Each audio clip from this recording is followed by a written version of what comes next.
Hello, YouTubers, friends, compatriots, bootlicker, shills, desolations, peasants, vassals, puppets, Syrians. I'm a useful idiot. Today I want to talk about the fact that the Syrian opposition coalition, the exiled government of Syria, has elected an interim prime minister. And this is interesting for a number of reasons. One reason being the fact that there is no part of Syria for this person to rule. And in fact, those inside Syria and the Free Syrian Army question this move because they say we don't understand the processes, who's making the processes, and who the people are involved. And that brings us to this candidate. His name is Ghassan Hitto, and apparently he's been living in Texas for 30 years. So that makes him a rather interesting and perplexing candidate for this job. And then it also turns out that he is the choice of the Muslim Brotherhood, although he won by a small margin. And the fact that he's the choice of the Muslim Brotherhood is another thing to be concerned about, because although there's some elements of society who believe that the Muslim Brotherhood are a threat to the United States, they are in fact a group that is run and financed by the CIA. So the Muslim Brotherhood is acting in United States interests for the most part. So the fact that he is the candidate for Ghassan Hitto says a lot about him. But let's look at his pedigree a little bit. He was born in Damascus, Syria in 1963, left in the 80s. And he went to the United States, went to Indiana Purdue University, got BAs in math and computer science in 1989, then got his MBA in 1994. And he's been living in Texas ever since. A telecommunications executive, 49 years old, a U.S. citizen, and a wife of a school teacher. Has 4 children. And incidentally, his 24-year-old apparently snuck off to Syria to fight with the rebels, but more importantly, photograph events there. And Mr. Ghassan Hitto doesn't approve. And I find that rather interesting, that he supports the opposition, he supports toppling the Assad regime, supports running their interim government, but he doesn't want his own son involved in this series of events. So that says something about him.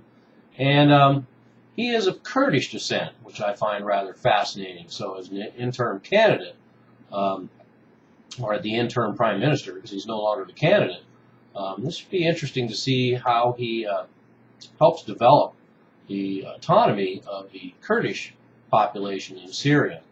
And he will be hard-pressed not to indulge in that, I would imagine.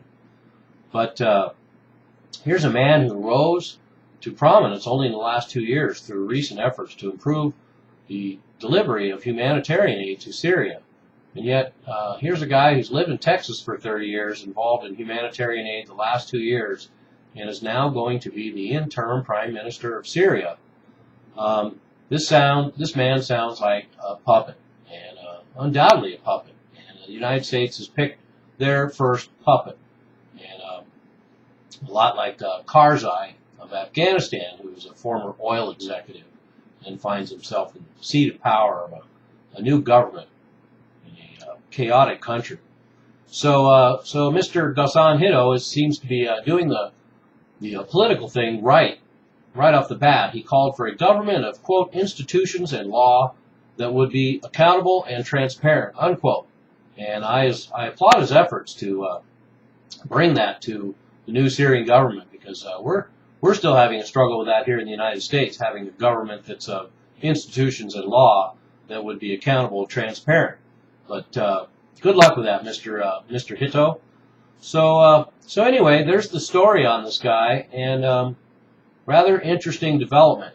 I personally don't see why we need an interim prime minister for an exiled government that has no territory to lord over in Syria.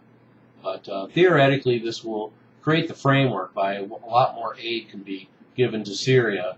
In fact, interestingly enough, Mr. Hitto is calling for a UN seat for the Syrian coalition group, and rather perplexing. I understand the theory behind it, but the idea of having an element in a country that's the insurgents, that are revolutionaries, that are trying to topple the official government of Syria that's been in power for for